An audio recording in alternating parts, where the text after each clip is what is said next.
Hey folks, welcome back to the channel. Your home for all content, Lord of the Rings home. I want to do a year-end video. So we'll do like a year-end roundup today, and then we'll do sort of like a predictions tomorrow. And the way I want to structure this video is I want to first talk about the good things, the things that in 2023 I think got a lot of improvement or were good right off the bat.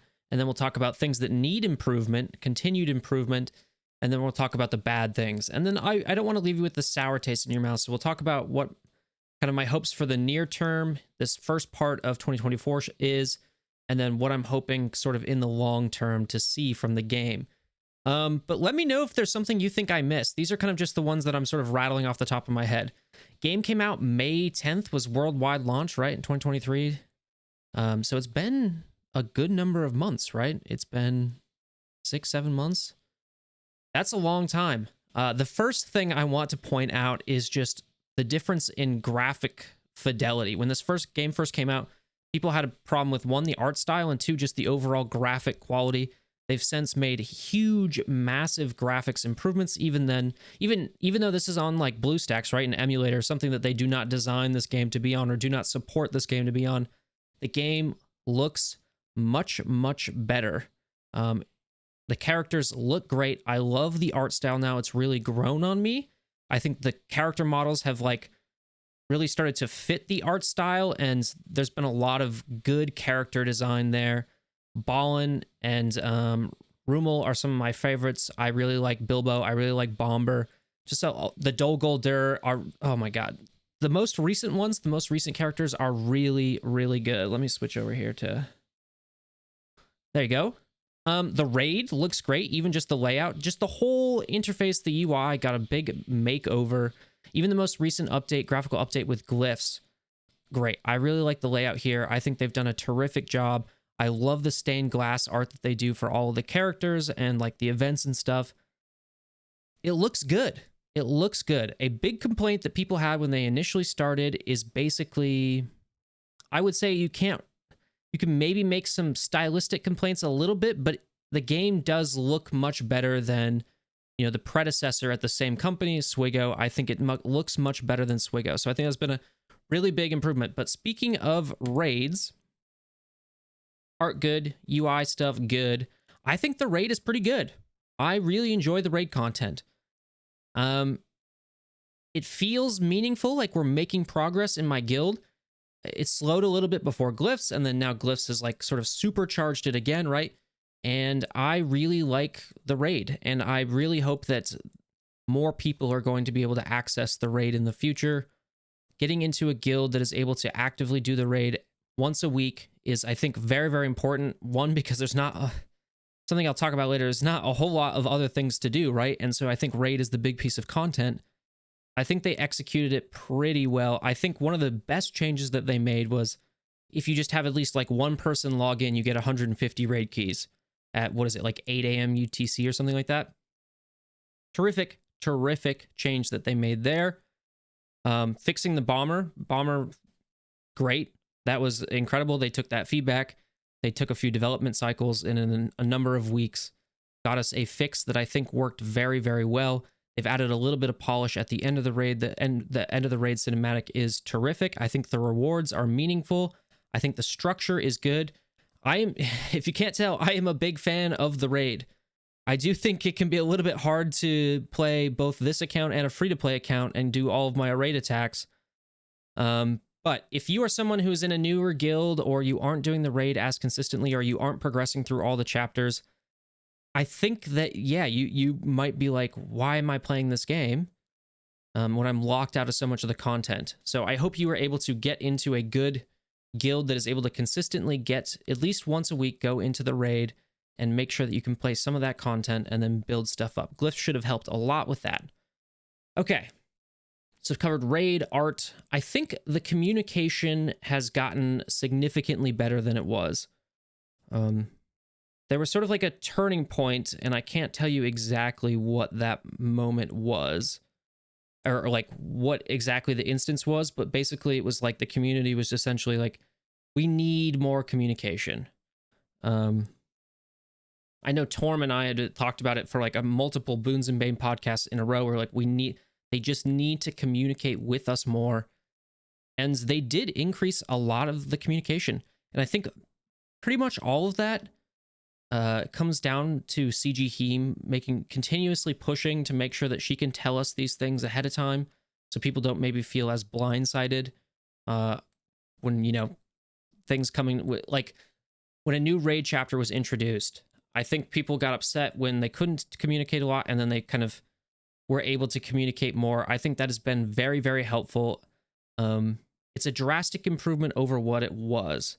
That being said, I'll put a pin in that because I want to talk a little bit about that later in the sort of things they need to improve. But I think Discord communication and things that CG Heem tell us I think has seen a drastic improvement. So I'm a big fan of that. I think the raid, we'll go back to the raid a little bit. It also alleviated the gold bottleneck to some degree. I think gold, I think people don't really remember how bad the gold bottleneck was. And the raid really, really alleviated that. And I think that was a really good thing. Again, we're going to come back to that because one of the things I think is bad is that there's still too many bottlenecks, especially for free-to-play players. But I think the raid did a good job of alleviating, at least temporarily, I think for the most part, one of those bottlenecks. You know, I lack gold on my main account, but it's not as bad as it was, right? Let's see. Glyph system. How do I want to talk about this? This is kind of another thing that's like a little bit of a caveat when I want to talk about it. I think overall the glyph system is incredible. I think it's really good. I think they're going to have to do a pass on Bloodlust and all of the other minor sets, and probably the major sets as well, to make sure things are more balanced, because Bloodlust is very overpowered at the moment. I don't know what's going to happen there. What I hope doesn't happen is they're like, we don't want to nerf Bloodlust, so instead we're going to bring everything else up, and then we're going to change the raid difficulty. I really hope they don't go that route. I would much prefer they do nerf Bloodlust to some degree, and then sort of bring the other glyphs up in line with that, like increasing lifesteal, or, you know, to 5% or whatever that percentage is.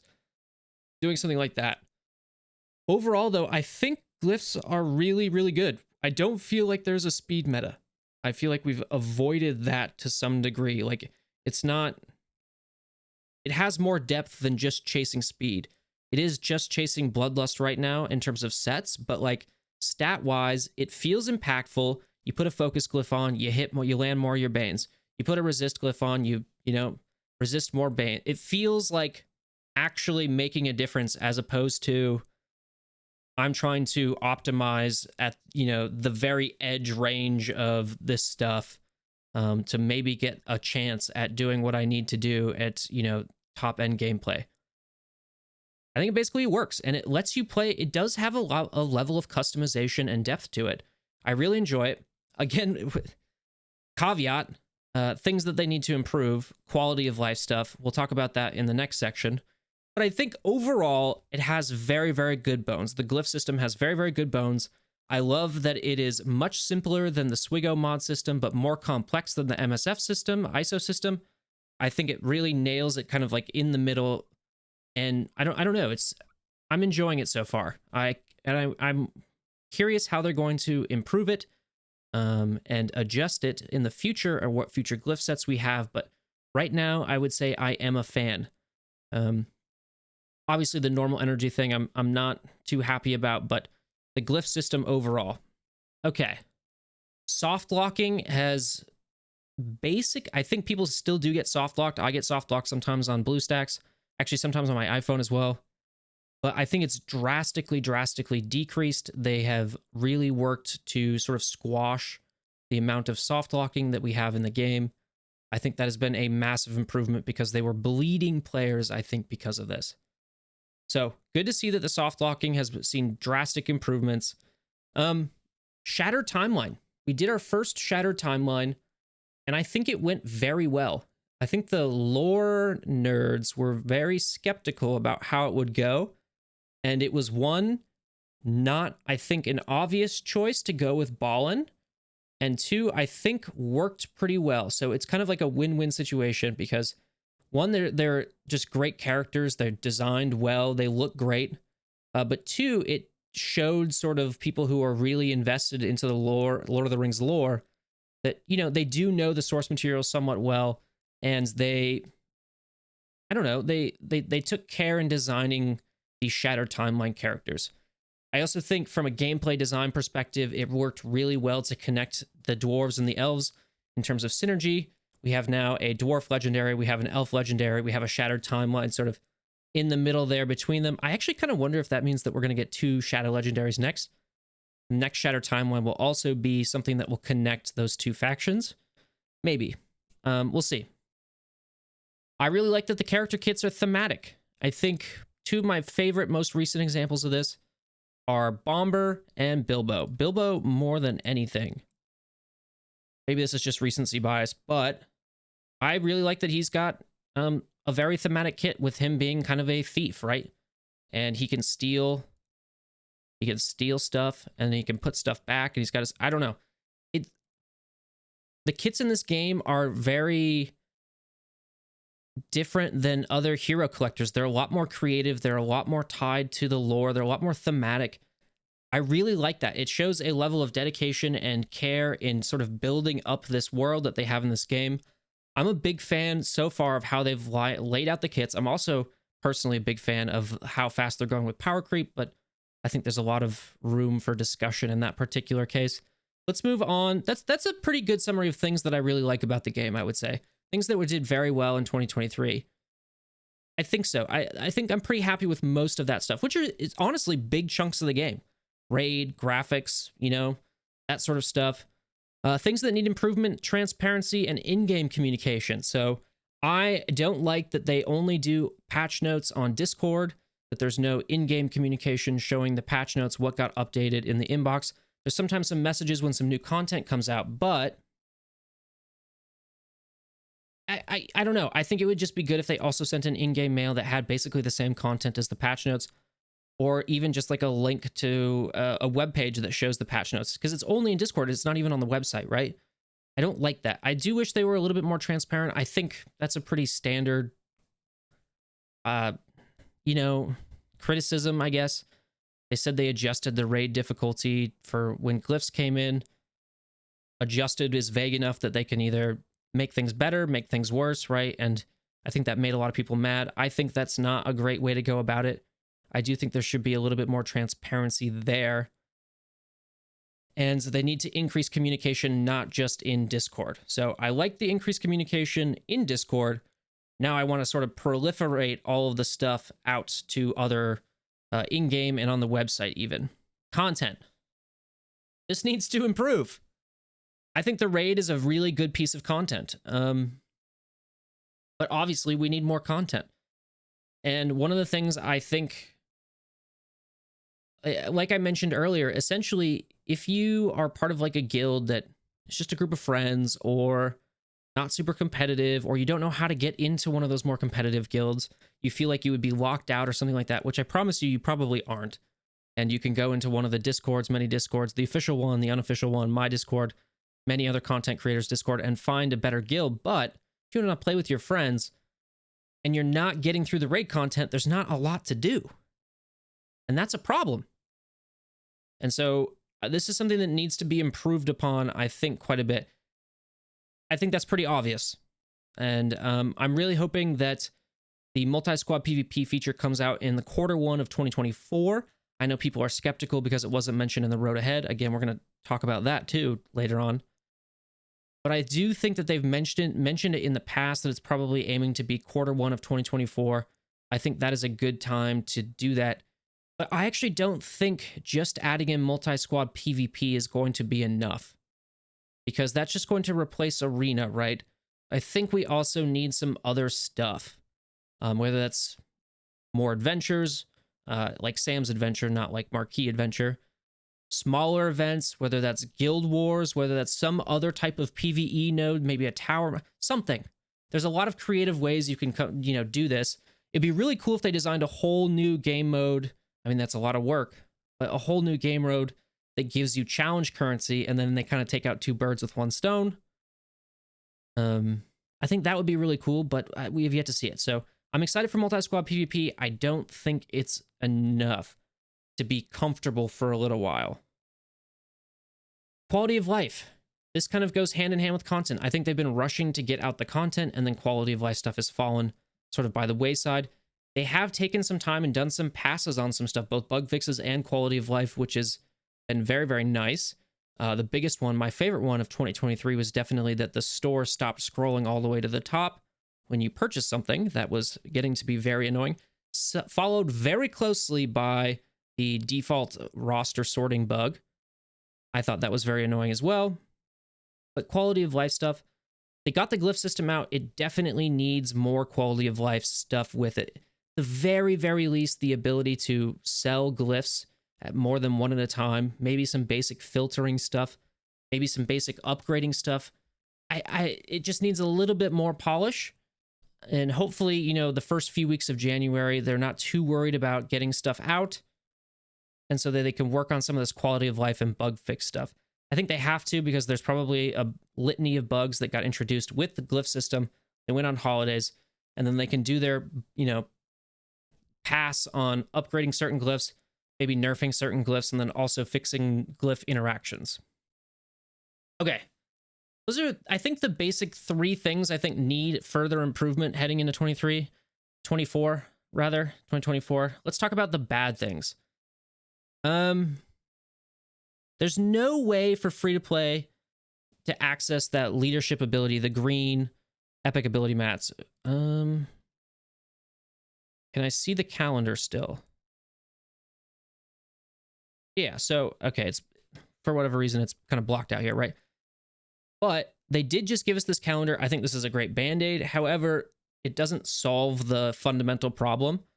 This kind of ties into something else that I think is very bad. I think there are currently too many bottlenecks on free-to-play players.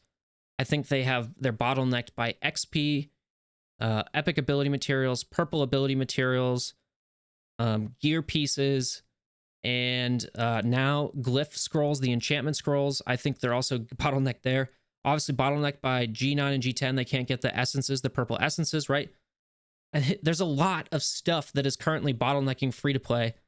And I think they need to work on alleviating that sooner rather than later. Challenge store, obviously, pretty bad for free-to-play. Bad for everybody, but even worse for free-to-play, I would say. Because there's like, you're not buying shards in the premium store or the weekly store or whatever. Or offers for those characters. So, I think at the moment, I don't think it's been this way since the launch, 2020, you know. I think it's been an okay place for free-to-play players for the most part. I don't think the raid really like widened the gap as much as people were worried about between Krakens and whales and dolphins and free-to-play. I don't think it really did that, but we are getting to a point where free-to-play need a little bit of a pick-me-up. They need a bone tossed their way. And I think it's overdue, personally. That's I think one of my biggest gripes right now is that free-to-play do not have they're in a rough spot compared to earlier this year, I would say. Okay, let's talk about the challenge store. I just mentioned it briefly. I'm trying to skip through these and not make another hour-long video. They put a band-aid. The band-aid was good. We need a fix. And I think they wanted to get glyphs out and not worry about this until the new year. That's fine. We need this sooner rather than later. We need a fix for the challenge store. It needs to come like within the first few weeks, I think, in January. It really does. We need a fix there. That's something that's bad. Challenge store is bad. It's still bad. The band-aid, fine. I acknowledge the band-aid. It's still bad. The wound is festering under the band-aid. Let's see. Let's talk about the journey ahead. December journey ahead. I think this was bad. I said it when I made the video. I'm mostly disappointed. And I think it was kind of rushed, and I can understand maybe where Nick was coming from in terms of he felt like, okay, this has to come from me. There's only certain things I can say. It's also got delayed. I understand all of that. I do. But this was not great. And it did not inspire confidence in a lot of people. I think glyphs helped, but All I think it needed was 1 or 2 lines about what's coming in, you know, Q1 of 2024. You don't have to like make solid details about it, but you can talk about things you've already talked about in the past. Even when the game launched, you can talk about those things, right? They talked about multi-squad PvP when the game launched to a bunch of journalists. That needed to happen. I think this was disappointing for me. I'll leave it at that. I made a whole video about it anyway. Advertising and game growth. I think it's basically been miss. And I like that they've tried a bunch of different things outside of standard advertising, right? So I like that they did this, you know, that they did reach out to this channel, this YouTube channel, and do a video here, but this was not executed well. I like that they were going to do an AMA on the Reddit. I think the Reddit AMA was a really good idea. I think it was the wrong subreddit. I like that they did the Tana interview. I think that was actually pretty good, but that doesn't go outside of the community so much. That's just a good piece of communication, in my opinion. But they need to really start to grow and advertise the game. And I don't know what exactly they're waiting for. If they're waiting for like multi-squad PvP, if they're waiting for a complete fellowship team, if they're waiting for I don't know. But this has to be something that gets worked on and remedied probably early in the year. I think those are my biggest bad gripes right now. But again, I don't want to leave a sour taste in your mouth. So let's talk about some things that I'm hoping we see in the near future here. I'm gonna basically do a whole other prediction video tomorrow because it's time for me to do another prediction video. But I am pretty positive and hopeful that we are going to see multi-squad PvP in Q1 of 2024. I think that's going to be great. I do think we're also going to maybe get some post in either January or February that does maybe give us more of a roadmap. I think March, doing the normal road ahead, I think that's probably too long to wait. I do think we might, I really do hope that we get some more substantive post about what's to come or some sort of communique. I don't know, a memo. I don't know, right? Something. I'm very excited for that. I also think we have the we're going to be hopefully heading into more of a shadow side of things. And I think that's going to be very, very interesting. And I think if we get multi-squad PvP, I think we could still get 2 or 3 game modes besides multi-squad PvP next year in the form of either some form of guild versus guild, some form of like guild battles, think territory battles in Swigo, maybe a new raid, like a smile grade or something like that. I think those are all things that could be coming in 2024. I know that they've been working on sort of laying them out, and they've got other pieces in place, at least for the multi-squad PvP, I'm pretty sure. And maybe guild versus guild as well.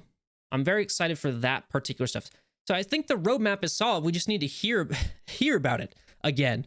Because they've talked about it previously. We just now need to get reminded of what is that exactly is on the table here. I'm still pretty excited about the game. I still think the game is fun. I still enjoy playing it. I'm going to continue making content for it because I still enjoy playing it. Let me know if I missed anything down below. Is there something that I know everybody has got their pet peeve that they can talk about, but is there also something that you think is really good that the game does that maybe other people don't really appreciate it? I don't know. Let me know down below. Thanks for watching. Take it easy.